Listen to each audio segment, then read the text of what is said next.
Irregular period হবে, যদিও বা বেবি আসে মিসক্যারেজ হয়ে যেতে পারে। আর এই যে নিউক্লিয়াই, এটাকে বলা হচ্ছে কমপ্লিট ব্যালেন্স ডায়েট।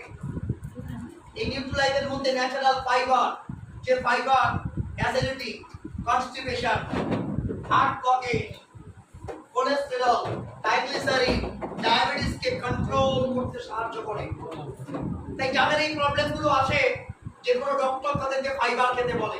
এর মধ্যে যে ফাইবার আছে ন্যাচারাল ফাইবার।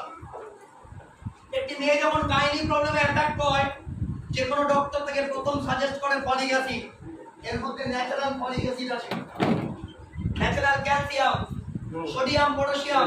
এই যে এখন ভাইরাল ফিভার হচ্ছে না, ভাইরাল ফিভার, যত বেশি বমি করবে তত বেশি সোডিয়াম পটাশিয়াম কমে যাবে, লাস্টে খিচুড়ি হবে।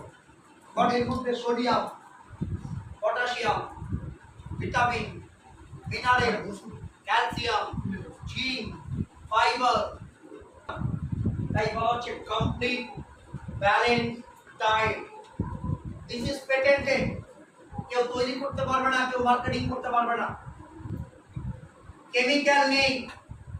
প্রুফ দ্যাট হরলিক্স, কমপ্ল্যান, মুনবিটা হাত দিয়ে চটকান, দেখবেন চটচট করে। রাইট আর রং, এটার মধ্যে কোনো আঠা ময়দা নেই, তাই চটচট করবে না। দ্বিতীয়, হরলিক্স হাওয়া রেখে দিন, জমে যাবে। কেন? কেমিক্যালস আছে, এর মধ্যে কোনো প্রিজারভেটিভ নেই, কোনো প্রিজারভেটিভ নেই।